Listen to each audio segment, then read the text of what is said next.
Hi everyone, welcome to the channel. हम लोग आज पॉलिटी का 10 क्वेश्चन करने वाले हैं। So let's start with the question.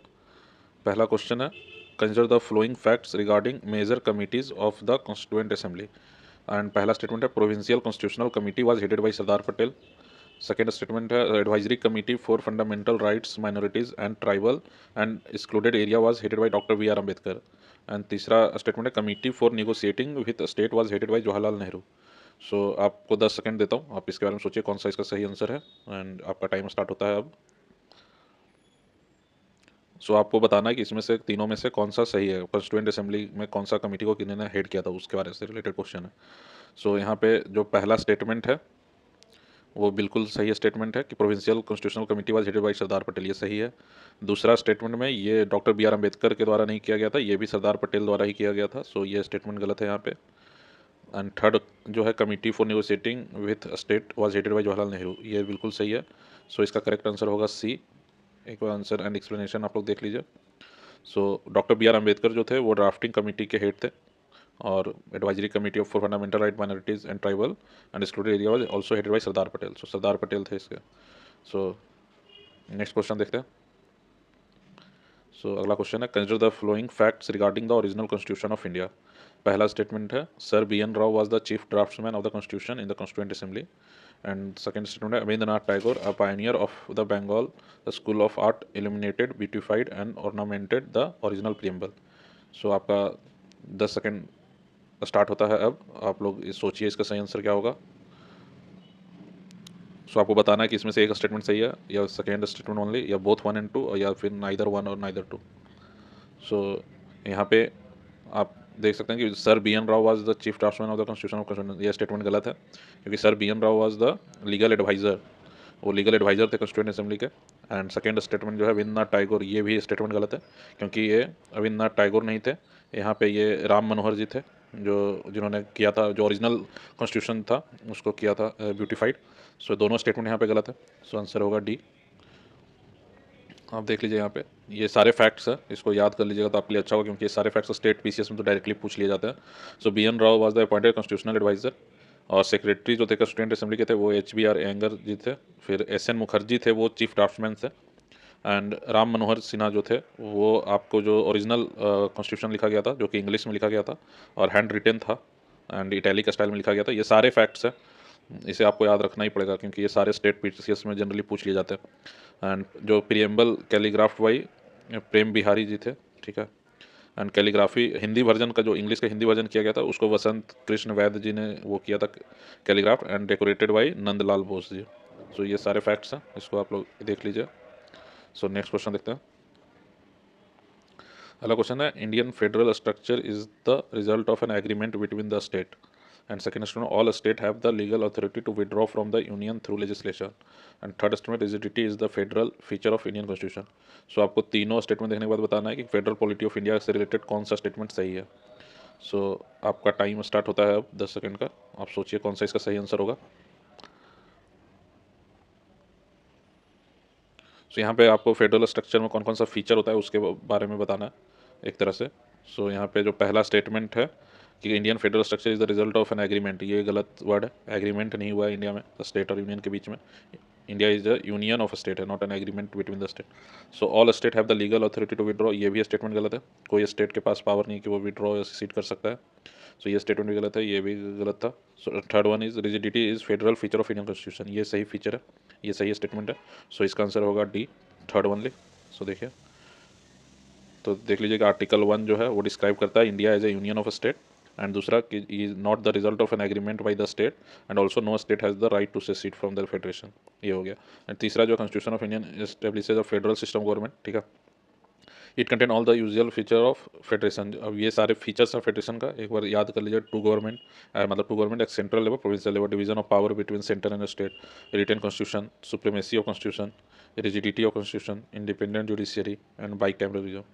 सो ये सारे फीचर्स हैं। देखते हैं नेक्स्ट क्वेश्चन। नेक्स्ट क्वेश्चन है, which of the following statement regarding the preamble of the constitution of India are correct. पहला statement, the preamble has been added later in the constitution is not a part of Indian constitution itself. And दूसरा statement है, at its inception the constitution did not have socialist content in it. So आपका 10 second अब start होता है। सो आप लोग सोचिए कौन सा इसका सही आंसर होगा। सो आपको इसमें बताना है प्रीएम्बल जो है कॉन्स्टिट्यूशन का, उसके रिगार्डिंग जो भी फैक्ट्स है दोनों, उसमें से कौन सा सही है।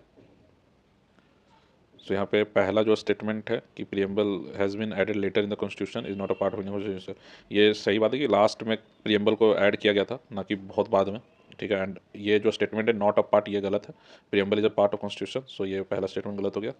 And second is at inception the constitution did not have socialist content.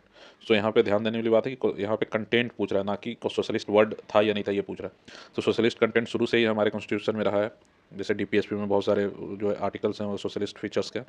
सो ये भी गलत हो गया। अगर यहाँ पे पूछता सोशलिस्ट वर्ड तो सही हो जाता, क्योंकि सोशलिस्ट वर्ड 42nd अमेंडमेंट में ऐड किया गया था। सो यहाँ पे आपका आंसर हो जाएगा neither one neither not two. So आप देख सकते हैं स्टेटमेंट कि preamble is an integral part of the constitution and even before the term was added 42nd by the 42nd amendment 1976 constitution had socialist content। तो ठीक है, तो ये इसमें वही कंटेंट और वर्ड वाला था यहाँ पे जो आपको ध्यान देना था। सो नेक्स्ट क्वेश्चन देखते हैं। अगला question, preamble of Indian constitution promises fraternity among all the Indian citizen to ensure progress of the nation, unity of the nation and integrity of the nation. So आपको बताना है कि जो फ्रेटर्निटी है word preamble में, वो इन तीनों में से किस मतलब कौन सा उसके रिगार्डिंग में सही है। सो आपका 10 सेकंड अब स्टार्ट होता है। सो आप 10 सेकंड टाइम लेके सोचिए कौन सा इसका सही आंसर होगा। सो इसमें ऑप्शन क्या क्या है, 1 and 2 only, 2 and 3 only, 1 2 3 and 1 and 3 only. So आप इसको अगर आपको पता होगा एक ये अगर प्रीएम्बल का वो याद होगा लाइन, तो इसमें सीधा वो सीधा है कि पहला वाला जो है वो गलत है। इसमें not talks about the progress of nation. So अगर पहला गलत है तो ये स्टेटमेंट आप इसको एलिमिनेशन मेथड से भी कर सकते हैं। ये स्टेटमेंट जहाँ जहाँ 1 है वो सब गलत हो जाएगा, तो हम लोग बी, तो इसका सही आंसर हो जाएगा बी। सो आप देख भी सकते हैं कि जो प्रीएम्बल का सीधा सीधा ये लाइन है, fraternity assuring the dignity of the individual and the unity and integrity of the nation. So इसका आंसर देखते हैं। नेक्स्ट क्वेश्चन, अगला question, which of the following feature of Indian constitution was borrowed from British constitution. पहला fundamental right, दूसरा है procedure established by law, तीसरा है single citizenship, fourth है principle of liberty equality and fraternity.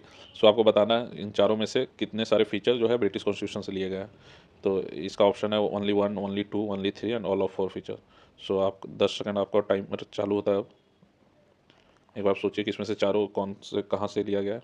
And इसमें जब तक आप एग्जैक्ट कंफर्म नहीं है कि कौन सा कहाँ से हुआ है, तो इसका आंसर फिर गलत होने का चांस बढ़ जाता है इस फॉर्मेट में। सो ब्रिटिश, तो यहाँ देखते हैं फंडामेंटल राइट, ये तो ब्रिटिश से नहीं लिया गया, ये यूएस से लिया गया। दूसरा प्रोसीजर इस्टेब्लिश्ड बाई लॉ, ये सही है, ये ब्रिटिश से लिया गया। सिंगल सिटीजनशिप, ये भी सही है, ये ब्रिटिश से लिया गया। Principal of liberty equality fraternity, ये गलत है, ये ब्रिटिश से नहीं लिया गया, ये फ्रांस से लिया गया। सो यहाँ पे दो ऑप्शन सही है, सो इसका आंसर होगा बी, ओनली 2 फीचर्स। सो ये सारे फीचर्स वो फीचर्स हैं जो कि ब्रिटिश से लिए गए। तो आप यहाँ देख सकते हैं rule of law, single citizenship, writs, institution of a speaker, law making procedure and the procedure established by law. So next question देखते हैं, consider the following statement. So यहाँ पे असर्शन और रीजन वाला क्वेश्चन है। असर्शन है territory of India is a wider expression than the union of India, ये हो गया असर्शन। एंड रीजन है territory of India includes only states while the union of India includes not only the state but also union territories and territories that may be acquired by government of India at any future time. आपको बताना है इसको देख के कौन सा दोनों सही, असर्शन और रीजन दोनों एक दूसरे के लिए अप्रोप्रिएट एक्सप्लेनेशन है या नहीं है, या स्टेटमेंट एक करेक्ट है but R is not appropriate explanation. So आप 10 सेकंड आपका टाइमर अब स्टार्ट होता है। आप एक बार सोचिए क्या इसका सही आंसर होगा। सो एंड इसका सी ऑप्शन है A is correct but R is not correct, और डी है both and R are incorrect. So यहाँ पे जो पहला स्टेटमेंट है असर्शन है territory of India is a wider expression than the union of India, ये बिल्कुल सही है। और दूसरा पर जो रीज़न दिया है वो गलत दिया है, क्योंकि territory of India includes only state, ये गलत है। ये यूनियन ऑफ इंडिया है, यूनियन जो ऑफ इंडिया जो है वो सिर्फ स्टेट को इंक्लूड करता है, जबकि टेरिटरी जो है वो state plus union territories plus other than union territories, कोई अगर अदर टेरिटरीज है जिसको गवर्नमेंट ऑफ इंडिया एक्वायर करता है फ्यूचर में, वो इंक्लूड होता है। सो यहाँ पे ये स्टेटमेंट मतलब अपोजिट लिख दिया है, सो ये गलत हो जाएगा। तो यहाँ पे सिर्फ एक करेक्ट है और आर जो है इनकरेक्ट है। सो ये हो गया। तो यहाँ पे अब इसका आंसर बी तो नहीं होगा, सी होना चाहिए था। सो यहाँ ऑप्शन सी होगा। तो नेक्स्ट क्वेश्चन देखते हैं, the right to equality in matters of public employment is given in which one of the following article. So ये सीधा क्वेश्चन है कि इसमें से कौन किस आर्टिकल में पब्लिक एम्प्लॉयमेंट के बारे में बात किया गया। सो इसका सीधा आंसर होगा आर्टिकल 16। तो कभी कभी डायरेक्ट क्वेश्चन भी एग्जाम में पूछ लिया जाता है, तो अगर आपको आर्टिकल्स डायरेक्टली याद हैं तो इसका आंसर ईजी हो जाता है। सो नेक्स्ट क्वेश्चन देखते हैं। अगला question, which one of the following constitutional amendment act has made the right to education at the elementary level a fundamental right. तो इसमें पूछ रहा है कि राइट टू एजुकेशन को किस कॉन्स्टिट्यूशनल अमेंडमेंट के थ्रू फंडामेंटल राइट बनाया गया था, जो 21A आर्टिकल के अंदर बनाया गया। सो इसका सही आंसर आपको बताना है। सो इसका सही आंसर होगा 86 constitutional amendment act 2002 D. Next question देखते हैं। अगला क्वेश्चन है, which of the following historical commissions was concern with the India's reorganisation of state. और इसमें कमीशन का 5 कमीशन का नाम दिया है। पहला है फजल अली कमीशन, दूसरा है जेबीपी कमेटी, तीसरा है धार कमीशन, चौथा राजीव कमीशन और पांचवा है गोखले कमेटी। सो आपका 10 सेकंड टाइम इसमें टाइम देता हूँ, बताइए सही आंसर क्या होगा। सो इसमें ऑप्शन आप तो इसको या तो एलिमिनेशन मेथड के थ्रू भी कर सकते हैं, देखना होगा आपको कि एलिमिनेशन मेथड इसमें यूज़ हो रहा है या नहीं हो रहा है। सो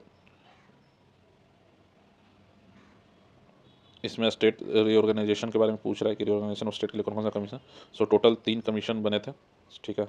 सो इसमें पहला जो है Fazal Ali commission, Dhar commission, JVP committee, Rajiv commission and Gokhale committee.